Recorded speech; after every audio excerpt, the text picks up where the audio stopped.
They laughed when my father said it. He was standing right there, smiling that proud, booming smile he saved for everyone but me. "My son fights for his country," he said, raising his glass. "And my daughter, well, she keeps the papers straight." It wasn't the first time I'd been turned into a punchline, but that night, something different happened. Something inside me didn't just bruise, it cracked. I'd spent years pretending it didn't matter, letting them think I was made for the quiet corners, for holding coats and cleaning up after their stories. I told myself they didn't mean harm, but watching them laugh, watching my mother nod along as if this was the natural order of things, I realized what I'd become to them, an easy way to feel taller. I remember lifting my glass too, pretending to drink, pretending to smile, but behind that mask, something settled, a stillness I hadn't felt before. It wasn't anger, it was the end of patience. That was the night I stopped trying to be seen. And though they didn't know it yet, it was the night the story they'd been telling about me began to die.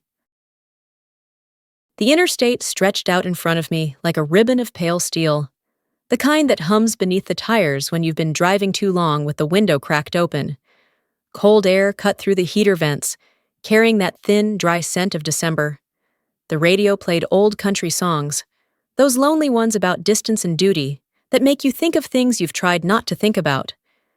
By the time I saw the first exit for Colorado Springs, my back ached from sitting too still. The sun was setting behind the mountains, washing the snowcaps in orange and copper. I slowed down, not because I needed to, but because a small part of me didn't want to arrive just yet. My parents' street hadn't changed.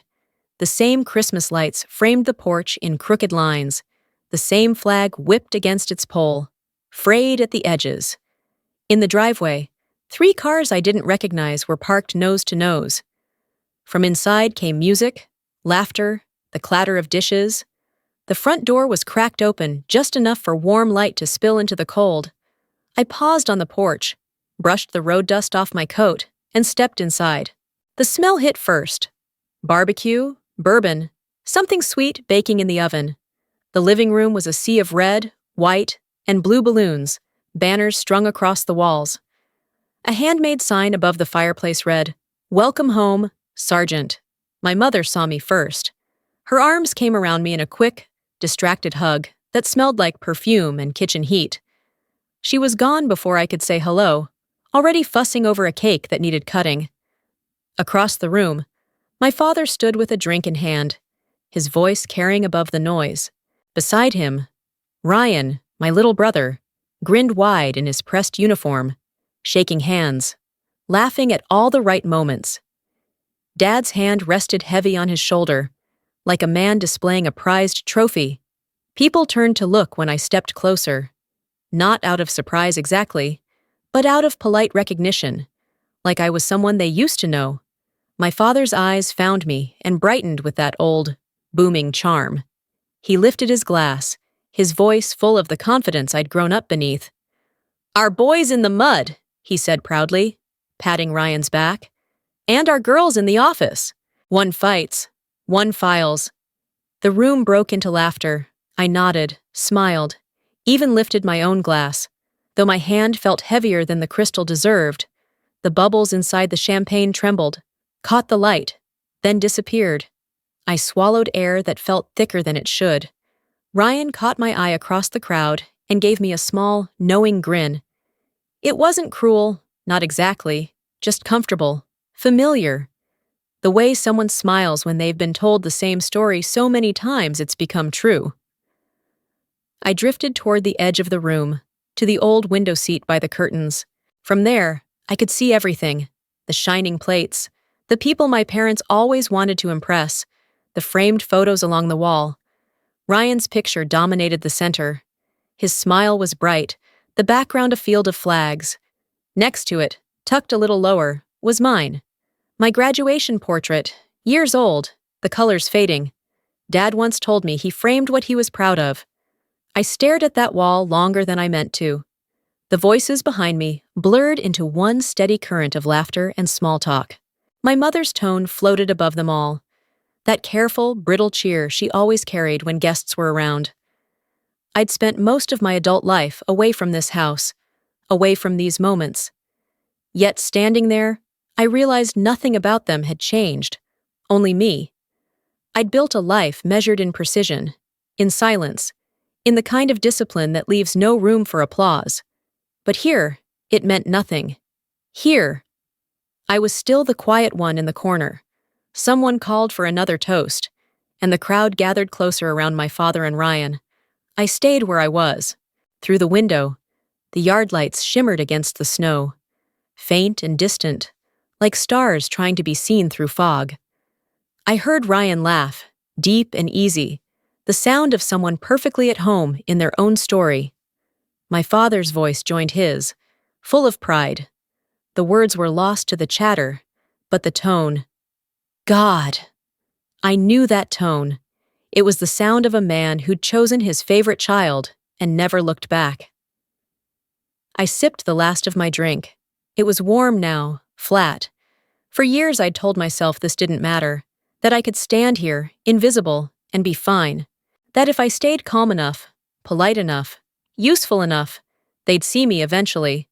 But watching them now, my father's broad shoulders, my mother's practiced smile, Ryan's easy confidence, I felt something shift. It wasn't anger, not even hurt, not this time. It was the quiet click of understanding, the kind that changes the air around you. I looked down at my hands, at the faint calluses that never seemed to fade, no matter how long I stayed on the ground. They were steady, but the space inside my chest wasn't. It was hollow, echoing. The laughter rose again behind me, and I realized I couldn't remember the last time any of them had asked about my life, or even looked me in the eye when they spoke. Maybe they never had. I turned toward the sound, watched as my father clapped Ryan's back and raised another glass. The light caught the rim, a flash of gold, like a flare before it burns out. That was when it happened.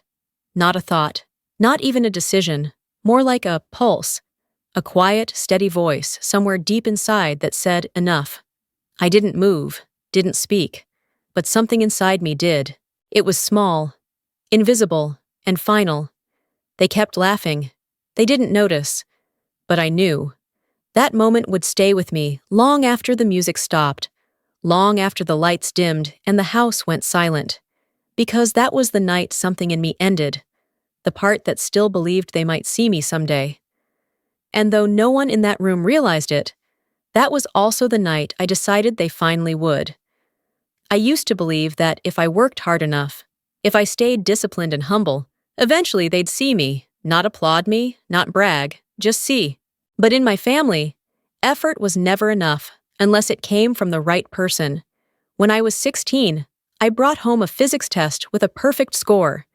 My teacher had written exceptional in red ink across the top.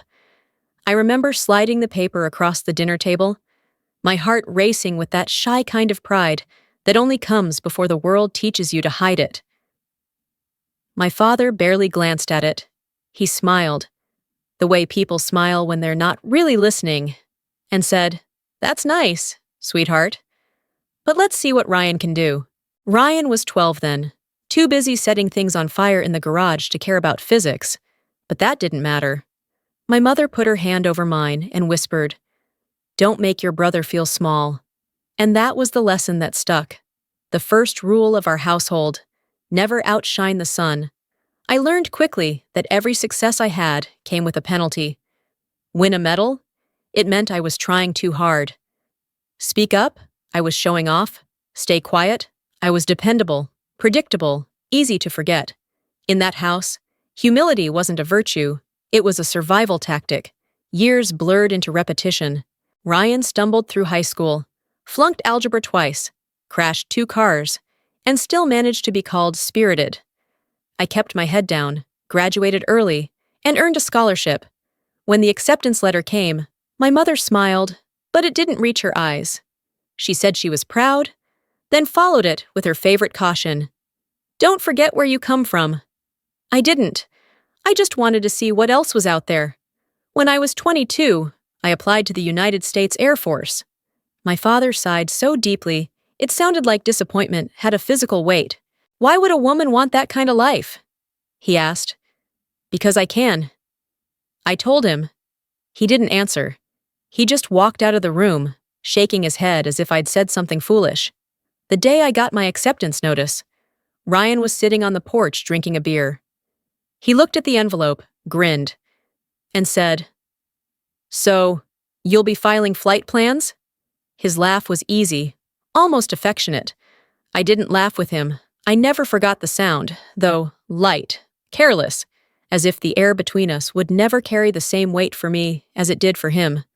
Training was brutal. The first 6 months tore everything I thought I was apart and built it back into something harder, sharper. I learned to control my fear until it became another tool, a steady pulse beneath focus. We were pushed to the edge of exhaustion, but I loved it, every second of it, because for once, effort meant something.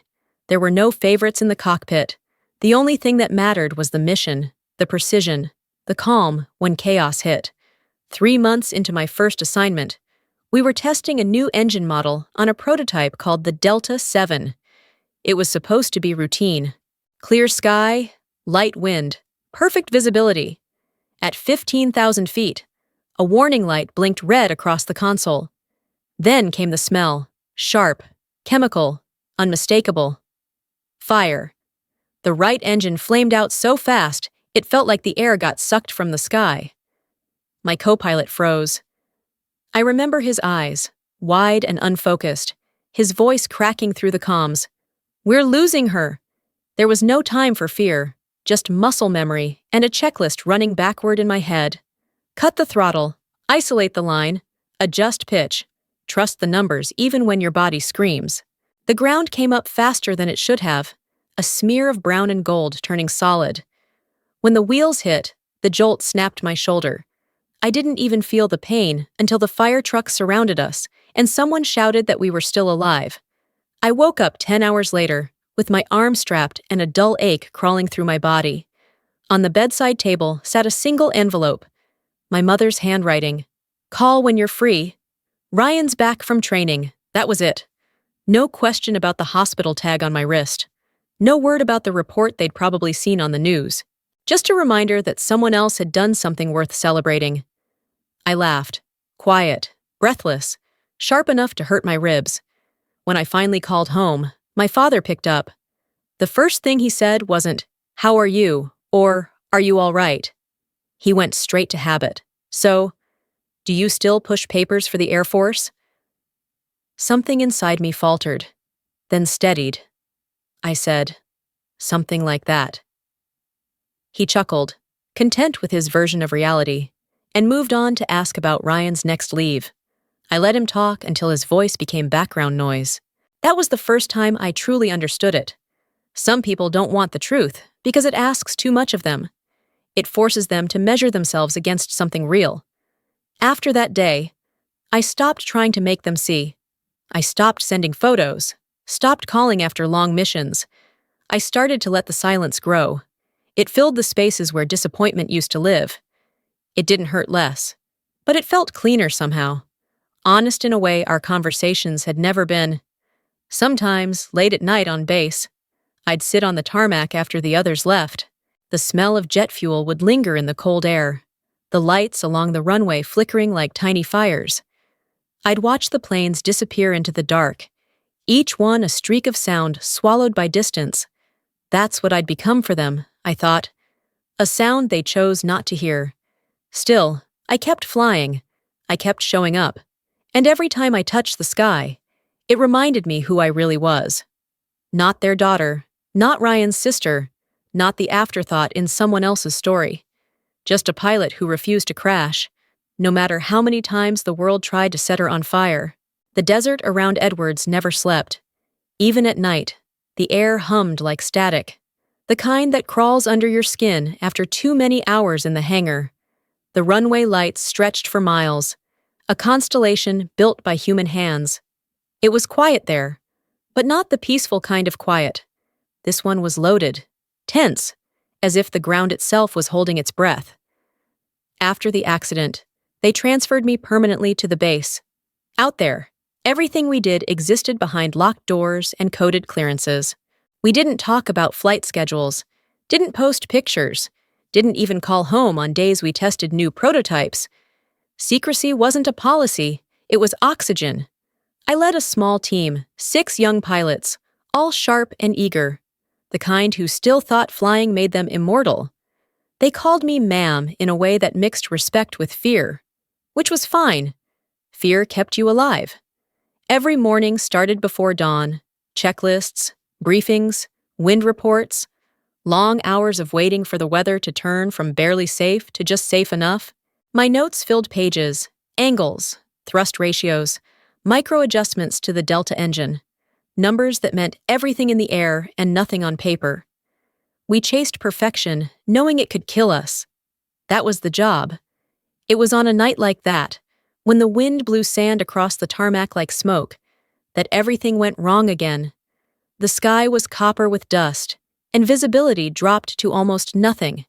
I'd ordered the tests suspended. But one of the new guys, Lieutenant Harris, wanted to squeeze in a quick run on stealth mode. I remember his grin. Too confident, too young. He'd said it would take 5 minutes. 5 minutes later, the radio crackled, static. Then his voice, tight and thin. "Ma'am, controls are freezing." I was already moving before my brain caught up.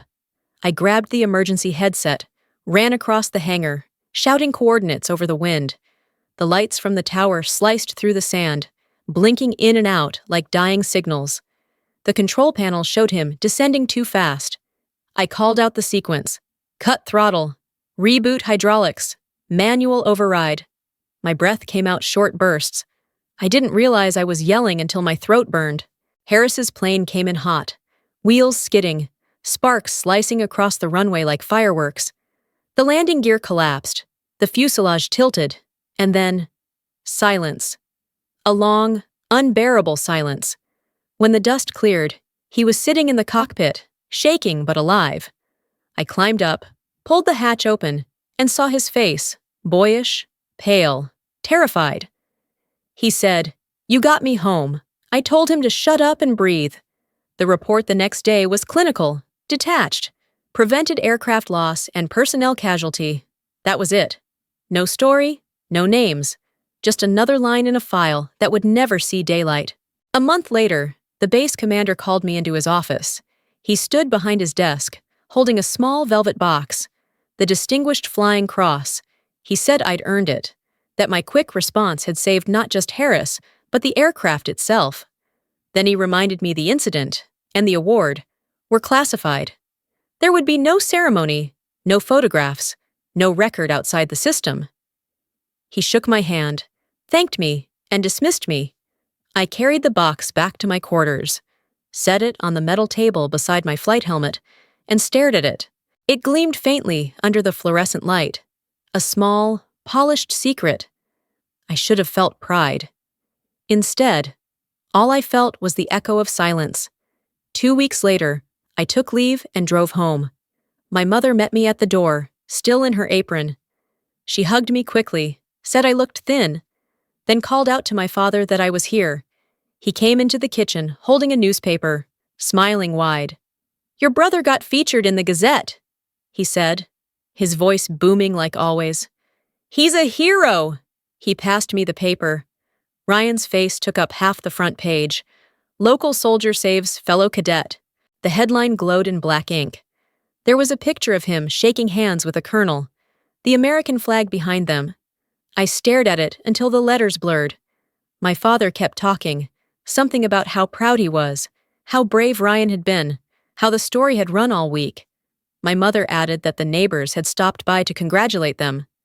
No one asked about my trip, or the bandage still wrapped tight under my sleeve. I smiled, nodded, said the right things. That's wonderful. He deserves it. I'm glad he's home safe. Dinner that night was noisy and full of stories, mostly Ryan's. My father poured drinks. My mother refilled plates. I sat between them, listening, pretending not to notice how easily my presence blended into the furniture. When the house finally went quiet, I slipped outside. The porch light buzzed faintly. The air was cold enough to sting, and the sky above was wide, endless, scattered with stars. I looked up, and for the first time in weeks, I let my shoulders drop. Out there, above the desert, I'd flown through storms that tried to break metal. I'd kept a man alive when every system had failed. I'd been trusted with secrets the world would never hear. And yet, in this house, none of it existed. Here, I was still the girl who sat safely behind a desk. The irony wasn't lost on me. My whole life had become a classified document, sealed, redacted, invisible. My silence, required by duty, had been mistaken for shame. I thought about the medal sitting back in my quarters, locked in a drawer. No one would ever see it, and maybe that was fine. But standing there under the Colorado sky, I realized something that felt like both truth and betrayal.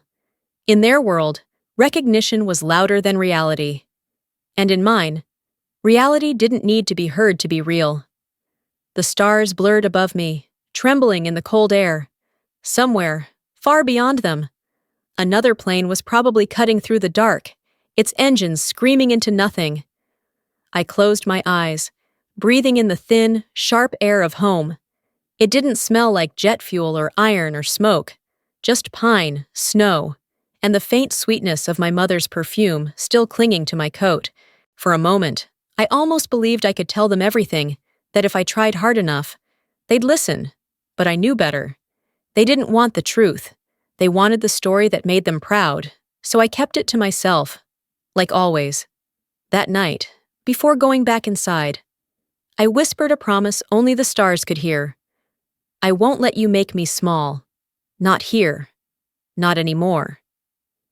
Then I turned off the porch light and went to bed. November came with a kind of cold that bit straight through the jacket. The kind that made every mountain in the Rockies look carved from steel. I had just finished a week of simulator training when my phone buzzed across the desk. The name on the screen made my stomach tighten before I even answered. My father's voice filled the line, bright and booming as ever, carrying the excitement of a man preparing to host an audience. He didn't start with, "How are you?" He never did. He went straight into his performance. "We're hosting a Veterans Appreciation Dinner next month. The mayor's coming, a few officers from Fort Carson, maybe even someone from the Air Force. We'll celebrate Ryan's service. I'll need your help with logistics." "You're good with that stuff." That word again, logistics. His polite way of saying housework, decorations, errands, details, the invisible labor that made his events look effortless. I pinched the bridge of my nose and kept my voice even. "Sure, Dad. Send me the list." He sounded satisfied, maybe even proud, the way people do when they've successfully assigned you the smallest possible role in their story. A few days later, an email popped into my inbox with the subject line, "Guest List, Veterans Dinner."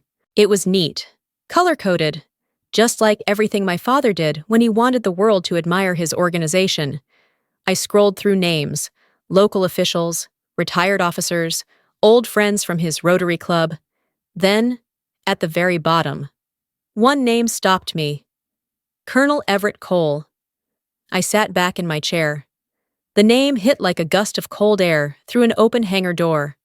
Everett Cole, my former commanding officer at Edwards, the man who'd watched me pull a burning Delta 7 back to the ground in one piece, the only person outside my classified circle who had seen exactly what I was capable of and lived to tell about it.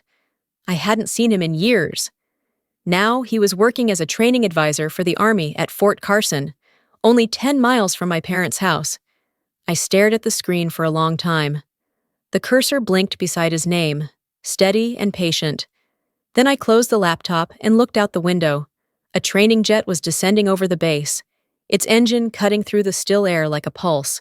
The sound filled the room, sharp and precise. It reminded me of something I'd forgotten.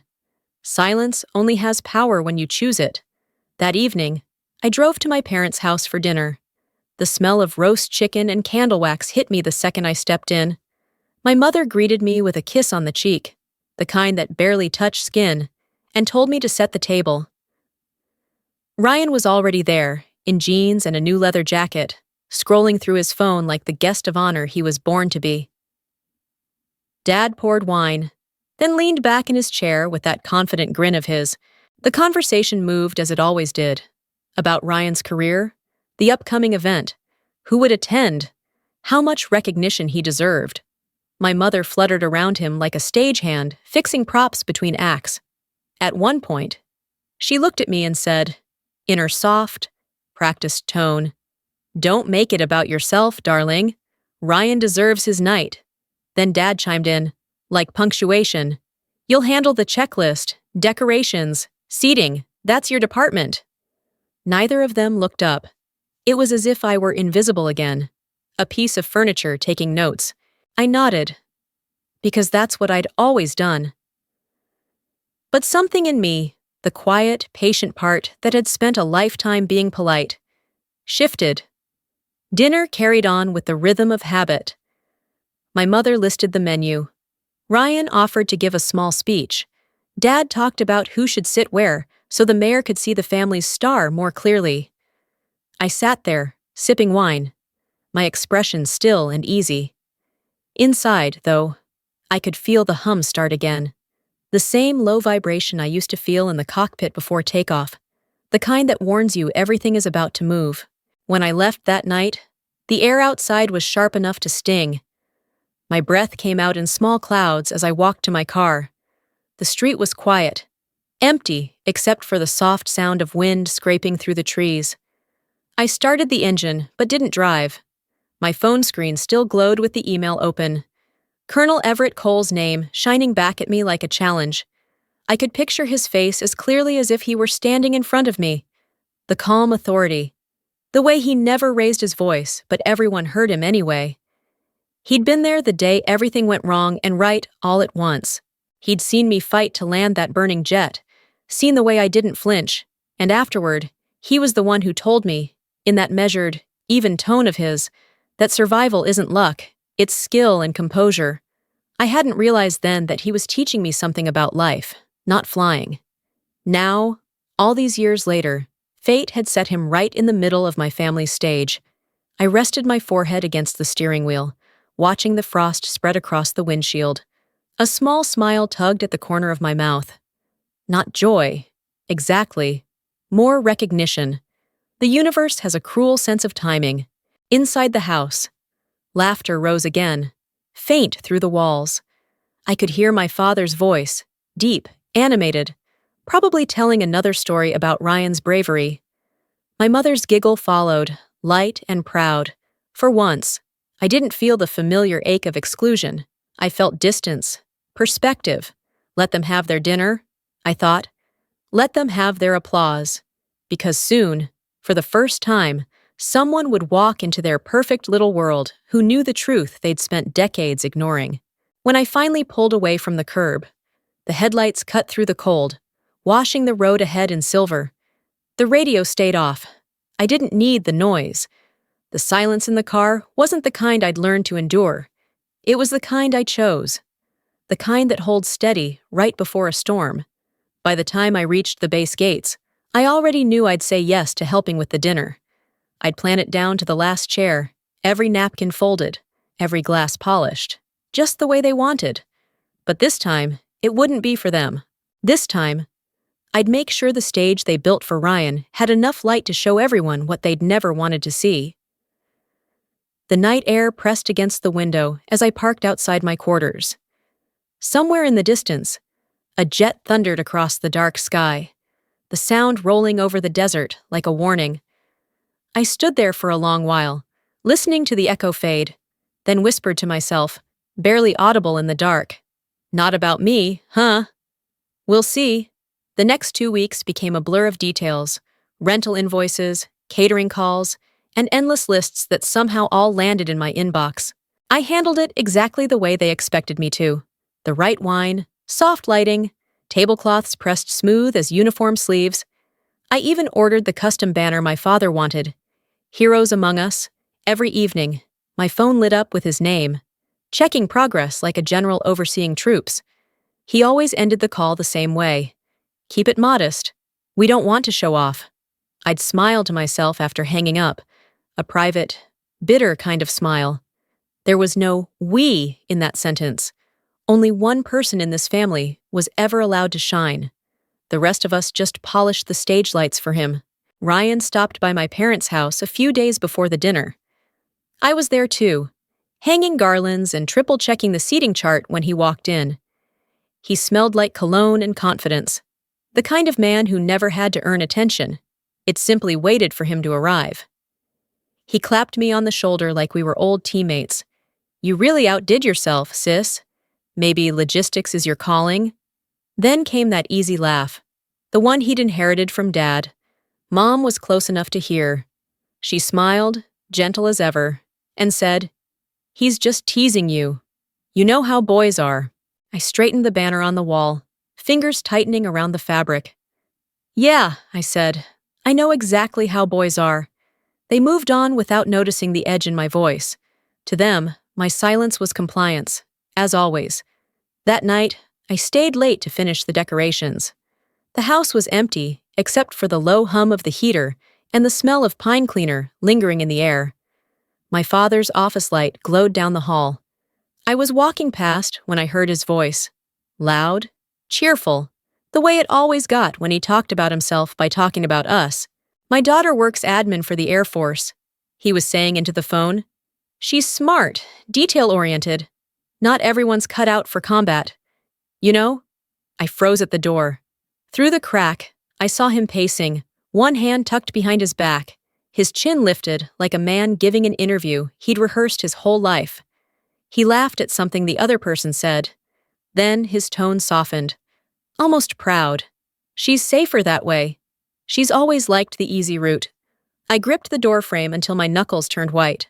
The word echoed, "easy," again and again, like the sound of a loose bolt rattling inside my skull. Easy. The smell of jet fuel flashed in my head. The cockpit fire, the scream of the alarm, my shoulder tearing open as I wrestled the Delta 7 to the ground. Easy. The hospital lights, the stitched skin, the scar that still throbbed in cold weather. Easy. If that was easy, what did hard look like? I stepped back from the door before I did something I couldn't take back. The house suddenly felt too small, the air thick with the scent of his bourbon and the crackle of his laughter. Outside, snow had started to fall. Thin, slow flakes drifting through the glow of the porch light. I stood on the steps, breathing in the scent of wood smoke from a neighbor's chimney, trying to steady the pulse in my throat. The cold bit at my face. But I stayed there. For the first time in years, I let the anger come without smothering it. It didn't roar. It whispered, calm, sharp, deliberate. I reached into my coat pocket and pulled out my phone. My fingers moved before I even decided to. The screen lit my face in pale blue. There, in my inbox, was an old message, 3 years old, from Colonel Everett Cole. The subject line was only 4 words. "Still flying. Lieutenant?" I'd never answered. I didn't know what to say back then, but now, reading it under the falling snow, I realized I didn't have to. The universe had already written the reply. He would be there tomorrow night. He would see everything. I turned the phone off and tucked it away. The porch light flickered above me, the kind of light that can't decide whether to stay or die out. When I went back inside, my mother was in the hallway, draping a blue table runner over her arm. She looked at me over her glasses. Casual, as if we were discussing the weather. "You'll wear something soft tomorrow, right? Maybe that blue dress. Military uniforms make people uncomfortable." I stopped halfway up the stairs. On the chair near the wall hung a dark navy scarf, the same shade as my dress uniform. My hand brushed it as I turned to face her. "Don't worry," I said. "I'll wear what feels right." She smiled, distracted, already turning away. But I stayed there, fingertips grazing the fabric. Something clicked into place inside me. Quiet, deliberate, irreversible. It wasn't rage. Rage was loud and brief. This was something else, something steadier, a switch. For years, I'd let them script who I was supposed to be.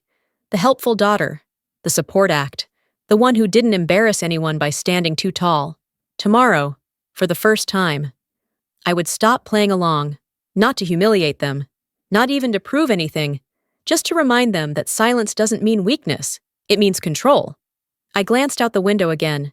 The snow had stopped, but the world still looked muted, as if holding its breath. Somewhere out there, in the dark, the colonel was likely finishing his own preparations for the same event. He had no idea he'd become the final witness in a story my family had spent decades righting wrong. When I finally went upstairs, the sound of my father's laughter still drifted through the vents, muffled and careless. It didn't sting anymore. It only confirmed what I already knew. Tomorrow night, that laughter would stop. I wasn't angry. I wasn't scared. I was ready. The day of the dinner arrived colder than anyone expected. Colorado had a way of doing that, pretending to be kind, then biting without warning. By sunset, the thin layer of snow that covered the lawn outside the community hall had turned to a faint shimmer under the streetlights, reflecting the soft yellow glow of the building, like the calm before a storm. I arrived early, long before the guests, because that's what was expected of me. The hall smelled of pine garland and polished wood. I moved quietly from table to table, checking the place cards, testing the microphone, adjusting the projector Ryan had borrowed for his presentation. Every detail was perfect, sterile, polite, exactly the way my father liked things. When I stepped back to take it all in, I realized what I'd built. A stage for the story they wanted to tell. Ryan arrived next, shaking snow from his boots, his uniform sharp enough to slice air. He spotted me by the podium, smiled that effortless smile, and came over. His arms looped around my shoulders, heavy with the scent of cologne and confidence. "Hey, sis," he said lightly. "When they call me up, don't cry. All right? You always get emotional. Don't worry, I won't." The words came out colder than I intended, but I didn't take them back. For a moment, he hesitated, just a flicker in his expression, like he'd heard something new in my voice. Then he laughed, patted my shoulder, and walked off to greet his fan club. By the time the guests started to pour in, the room had warmed with bodies and noise. Laughter bounced off the ceiling, the low hum of conversation blending with the soft jazz from the speakers. Silverware clinked, glasses touched, and the air was heavy with that particular brand of self-congratulation that always blooms when people are proud of themselves for showing up. My father was in his element. He moved through the crowd like a conductor, one hand on a shoulder, the other always holding a drink. He looked years younger under the warm light, flushed and pleased, his voice rising above the chatter as if the room belonged to him. Then he raised his glass. To the real soldier of the family. "My boy, Ryan!" Applause erupted. Someone whistled. Ryan bowed slightly. That easy grin never faltering. My mother's eyes shone with pride, her hand on her chest. I stood by the back wall, half in shadow, watching them bask in the spotlight I had literally arranged for them. Out of the corner of my eye, movement caught my attention. Colonel Everett Cole. He had just entered, his overcoat dusted with snow, his posture straight even after retirement. He greeted a few people quietly before settling into a seat near the back. Our eyes met across the room. He gave a slight nod, just enough to acknowledge, not enough to draw attention. I inclined my head in return. No smile, no wave. There was no need. Then a voice from the crowd, an older man with a flushed face and a beer in his hand, called out to my father, "And your daughter, sir? She's in the Air Force, right?" My father chuckled. The kind of chuckle that fills a room, smooth and dismissive. "Oh, Ophelia? She's our in-house secretary, keeps the paperwork straight for the pilots." Laughter broke out. Big, comfortable laughter. The kind people use when they're glad the joke isn't about them. I felt it roll over me like static. I didn't move, didn't blink. Someone near the bar added, "Every army needs a paper pusher, right?" And another round of laughter followed. I scanned the room. My mother's face was pale but composed. When our eyes met, she gave a small shrug, a tiny, pleading motion that said, "Don't make this a scene." Colonel Cole didn't laugh. He sat still, shoulders square, eyes fixed on my father. His glass was half full. his hand tight around it, the knuckles whitening before he set it down slowly. The noise in the room began to blur. The laughter, the music, the applause, it all melted into one long hum. I could hear the faint buzz of the lights overhead, the scratch of my heartbeat in my ears. I inhaled. The air was thick with the smell of cheap champagne and expensive perfume. And in that moment, I knew if I stayed 1 minute longer, I would either break or explode. So I walked out. No one noticed. No one ever did. Outside, the night was colder, sharper, alive. Snow drifted from the dark sky in slow, deliberate spirals, collecting on the shoulders of my coat. The wind cut across my face, but it felt cleaner than the air inside. I walked fast, my boots crunching against the thin crust of ice. Behind me, the muffled sound of music and laughter seeped through the walls, distant now, like a memory already fading. By the time I reached my car, my hands had stopped shaking. I sat there for a moment, the engine off, the silence pressing in.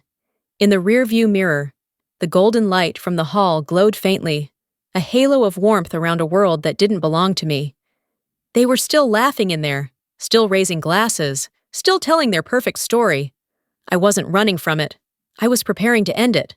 As I started the car, a flake of snow landed on the windshield and melted instantly, leaving a small trail of water that slid down like a teardrop. I watched it for a long moment before driving off, the tires crunching through the slush, the headlights cutting a path through the storm. They thought I was gone for good, escaping, sulking, proving them right. But I wasn't leaving to hide. I was leaving to return as someone they'd have to see. The sound of the engine steadied in my ears, familiar and grounding. I didn't know exactly what I'd do yet, but I knew this much. The next time I walked into that room, the laughter would stop, and when it did, the silence would finally belong to me. My apartment was only 10 minutes from the hall. When I opened the door, the familiar warmth met me, quiet, clean, the kind of stillness that never existed in my parents' house. On the wall hung a framed photo of my old flight crew, 6 of us lined up in full gear, the desert sky of Edwards stretching wide and merciless behind us. I paused there for a moment, tracing the outline of our shadows against the tarmac. Every face in that picture carried something that no metal could measure: fear, fatigue, and pride that came from surviving what others never knew existed. I turned to the closet and pulled out the navy garment bag that had stayed untouched for years. The zipper sounded louder than I remembered. Inside lay the Air Force mess dress, folded in perfect alignment, the fabric heavier than it looked, heavier than memory itself. I laid it carefully on the bed, smoothing the creases like one might touch an old wound. Gently, deliberately, one by one, I attached the metals. Each clink of metal against cloth echoed like a heartbeat. The first, service ribbon. The second, flight commendation. And then, the distinguished flying cross. As I pinned it, the light from the lamp struck the silver edge, throwing a bright shard of reflection across the mirror. I looked up. The woman staring back wasn't the one they saw at the dinner table. The quiet daughter, who poured wine and smiled through jokes. She wasn't the paper pusher or the background character. The mirror showed someone else entirely, someone who had flown through fire, guided a crippled jet down to earth, and walked away from the wreckage without waiting for applause. I fastened the wings over my chest. My hands trembled slightly, not from fear, but from the weight of truth.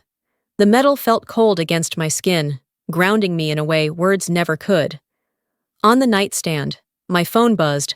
The screen lit up with an old email thread I hadn't touched in years. From Colonel Everett Cole.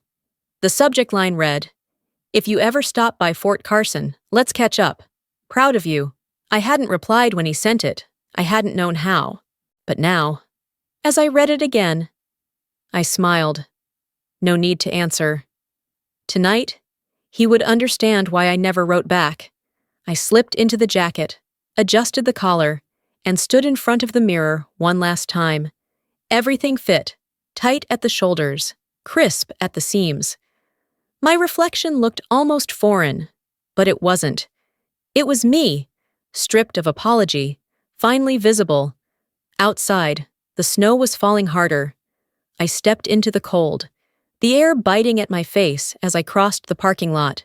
My car's headlights carved a narrow path through the white, and for the first time in a long while, I didn't feel the usual pulse of anxiety before facing them. Only calm. That rare, clean calm you feel when an aircraft levels out after turbulence. The kind of silence pilots trust. On the radio, a familiar song played. The sound of silence. The words drifted through the cabin, soft and deliberate. And in the naked light, I saw 10,000 people, maybe more. I found myself smiling at the irony. The song had never sounded less like despair and more like peace. The hall came into view, lights glowing golden against the snow. Cars lined the lot, mufflers steaming in the cold. I parked near the entrance, killed the engine, and sat for a moment in the dark. My breath fogged the window, but through it, I could see inside. My father laughing near the podium, Ryan beside him, my mother at the bar, her hand fluttering as she spoke to someone, and at the back of the room, alone, sat Colonel Cole. Quiet, composed, his gaze fixed on nothing and everything. I opened the door. The wind swept in, cold and sharp, but I barely felt it. My heels sank slightly into the slush as I crossed to the building. The closer I got, the louder the faint hum of music grew. A piano melody, light and careless. I stopped just outside the glass doors. Through the window, the room was drenched in amber light, warm and comfortable. It was the same stage I'd built with my own hands, now alive with laughter and small talk.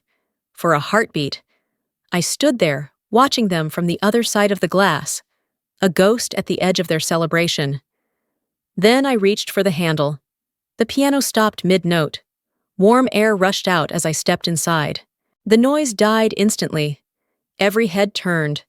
The laughter that had filled the room seconds ago froze in the air, fragile as glass. The light caught my metals, scattering silver across the walls. For a split second, it looked as if the room itself had flinched. My father's smile faltered. My mother's hand went still around her wineglass. Ryan blinked, uncertain whether this was real or some kind of joke. No one moved, no one spoke. I walked forward, each step steady, the echo of my heels sharp against the polished floor. The only sound left was the faint whistle of wind sneaking through the cracks of the door behind me. My mother's voice broke the silence, soft and strained, her lips barely moving. "Ophelia, change back. You're making a scene." I stopped, turned to her, and met her eyes. "No. Mom. I'm finally showing one." The words landed heavy, quiet, absolute, and for the first time in my life, I stood in the center of their world, not as the helper or the decoration, but as something undeniable, something real, not serving, not explaining, existing. The sound of my heels against the floor cut through the music before anyone even noticed I was there. The Air Force mess dress felt heavier than it had in my hands an hour ago. Every stitch, every metal, every polished inch of it carrying a story that no one in that room had ever cared to ask about. When I stepped fully into the light, the piano stopped mid-note. The laughter followed, dropping like glass shattering on tile. For a long heartbeat, no one moved. The air itself seemed to tighten, to hold me in place, while I took in what I'd walked into. The bright lights, the long tables, the laughter that had filled this hall seconds before. I could see everything with unnerving clarity. My father by the podium, one hand midair, frozen in the middle of a story he'd been telling about Ryan's discipline and courage. My mother, still smiling, but with her mouth open just a little too wide. Ryan, standing near the center of it all, glowing under the soft yellow light, basking in the attention that was never meant to be shared. I kept walking. Slow. Deliberate. The metals on my chest brushing softly against each other. Each sound, faint but distinct, seemed to ricochet off the walls. I felt hundreds of eyes tracking my every step. I didn't speed up. I didn't smile. I didn't break the silence.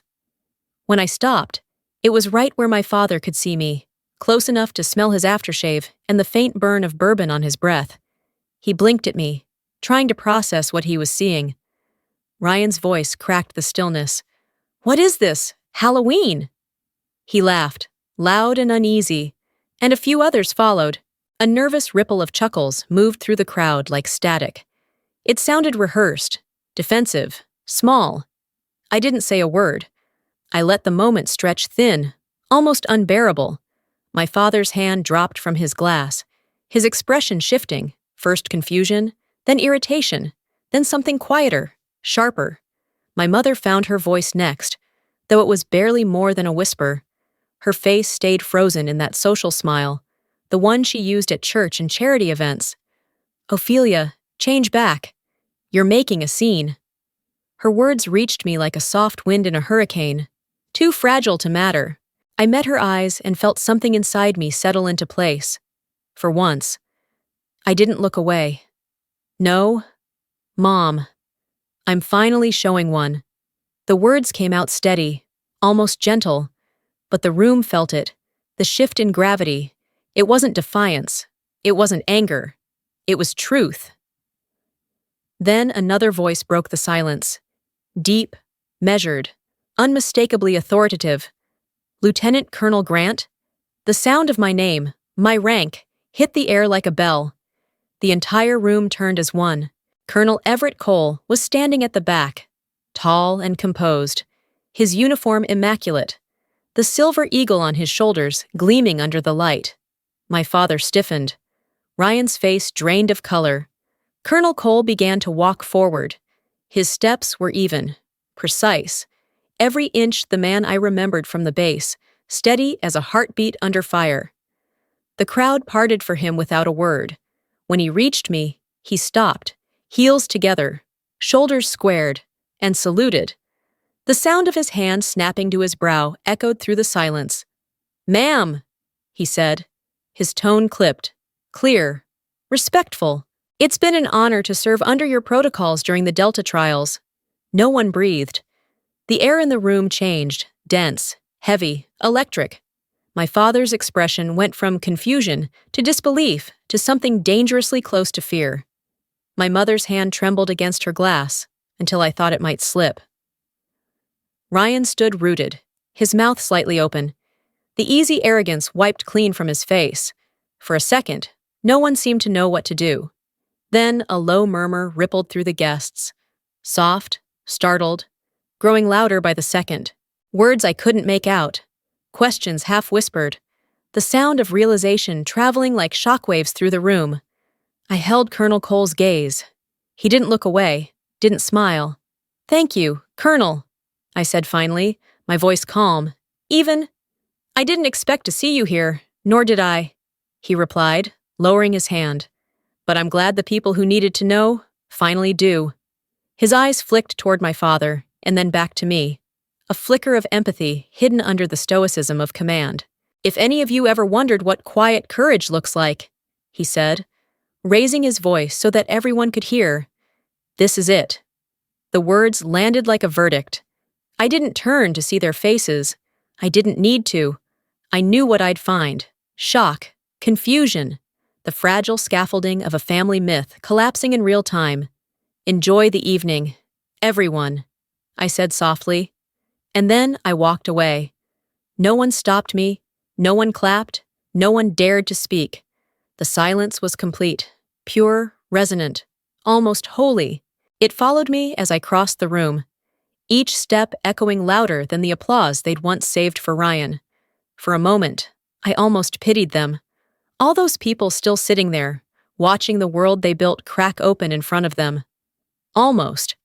As I reached the door, I glanced back, not at my father, not at my mother, not even at Ryan, but at Colonel Cole. He gave a small nod, not of approval, but of understanding. It was the kind of gesture soldiers exchanged when no one else in the room would understand the cost of silence. Outside, the cold hit me like clarity. The night air smelled of snow and exhaust, sharp and clean. The wind caught the hem of my coat as I stepped down the stairs. Through the glass doors behind me, I could still see them, motionless, stunned, small under the golden light that had once felt so warm. For years, I'd believed that to earn their respect, I had to prove myself, that if I did enough, achieved enough, stayed quiet long enough, they would finally see me. But standing there in the snow, watching the life I'd left behind through the glass, I realized something simple. I didn't need their recognition. I never had. I started the car, the engine humming low. For a moment, I sat there, hands on the steering wheel, letting the warmth creep through my gloves. My reflection in the rearview mirror looked back at me, steady, calm, a faint smile tugging at the corner of my mouth. Inside the hall, they were probably starting to move again, murmuring, whispering, trying to rewrite what had just happened into something that made sense. They'd call it awkward, dramatic, maybe even disrespectful. That was fine. They could name it whatever they wanted. The truth didn't need defending. When I pulled out of the parking lot, the headlights carved a path through the snow, and the song still playing faintly on the radio caught me off guard. The last verse of The Sound of Silence. And the words of the prophets are written on the subway walls and tenement halls and whispered in the sound of silence. I smiled, not out of triumph, but peace. The kind that comes only when you've stopped asking to be seen. Back in that hall, they'd fill the silence with noise again. Apologies, explanations, maybe even pride disguised as shock. But they would never erase the image of Colonel Cole standing to attention in front of me. That moment belonged to the truth, and in that truth, in that silence, I finally stood taller than I ever had in their eyes. Snow drifted across the highway in ribbons of white, swirling under the headlights like ghosts refusing to settle. My hands were steady on the wheel, though a faint tremor lingered in my fingers. Residue, not fear. The kind that comes after release. Inside the car, it was quiet enough to hear the hum of the tires, the rhythmic sweep of the wipers, my own breathing sinking to their slow, patient tempo. The phone buzzed on the passenger seat. I glanced over at the glow of the screen. Mom, how could you embarrass us like that? Another message followed before I even finished reading the first. We didn't know. Why didn't you ever tell us? We'd have been so proud. The words reflected faintly on the windshield, overlapping with the snow outside until they blurred into meaningless light. For years, I'd wanted those words, wanted them clean, honest, earned. But now, reading them felt like touching something that had already died. A new message appeared. Ryan, you made me look like a fool. A short, quiet laugh escaped me, barely a sound. I didn't have to. I murmured to the dark. At the next rest stop, I pulled over. The silence wrapped around the car like fog. I turned off the engine, and the hum died away. The world outside was frozen, unmoving. The parking lot coated in a thin layer of silver light. I reached for the phone again. 3 names: Dad, Mom, Ryan. Block contact. Block contact. Block contact. 3 small clicks, each one sharper than the last. Simple, clean, final. The sound reminded me of releasing a parachute after landing, weight leaving the body in a rush that almost felt holy. I leaned back in the seat, exhaling. My reflection in the glass looked calm, unfamiliar. For so long, I'd believed strength meant holding everything together, explaining, enduring. But sitting there, in the dim light of a winter night, I realized strength could also mean letting go, and not looking back. Outside, snow whispered against the glass, tiny soft collisions fading into silence. I thought of the hall, the stunned faces, Colonel Cole's voice slicing through the air, the salute that no one else dared to make. I'd imagined vindication would feel louder, like victory, like thunder. But instead, it felt quiet, clean, a silence so vast it left no space for regret. I watched the snow until it blurred the world into white. Then I turned the ignition again, and the car came to life. Headlights carved 2 lines through the storm, and I drove forward, away from the noise, away from the need to be understood. For the first time, I wasn't escaping. I was free. A year later, I lived in Fallon, Nevada, a desert town where the sky stretched so wide it seemed to swallow everything small. The air smelled of dust and engine fuel, and the sun hit the ground in hard, unbroken light. Out here, time didn't rush. It hummed, steady and distant, like the turbines I'd grown up trusting. My new assignment was quiet, advising UAV flight trials for the Air Force. It was the kind of work that asked for precision, not performance, patience, not applause. I liked that. Every morning, I walked into the hangar while the metal walls still held the chill of the night. The simulators waited in silence, screens flickering to life as I took my seat. The steady whir of engines filled the air, blending with the scent of hot steel and oil. It was the same rhythm I'd always loved, mechanical, exact, endless. In the afternoons, I went home to a small wooden house on the edge of town, its porch facing west. From there, I could see the horizon fade from gold to violet each evening. I spent hours at that porch, fixing the old model planes I'd brought from Edwards, replacing wings, sanding surfaces, painting over scratches. Each repair felt like stitching something invisible back together inside myself.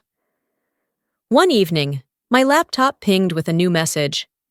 From Call, Everett Cole.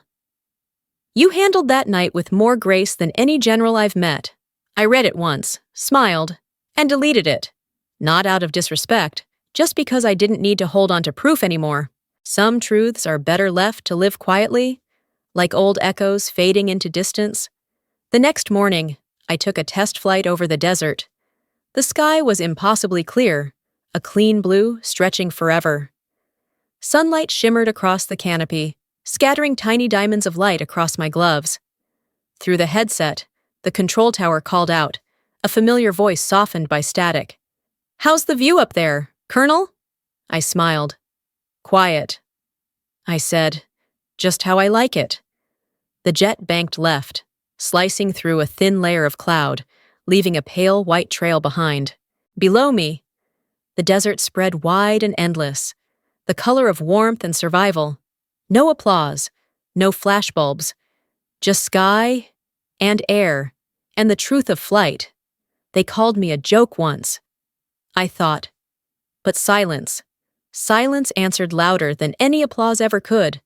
For the first time in years, I felt weightless again, not escaping the past, just rising beyond its gravity.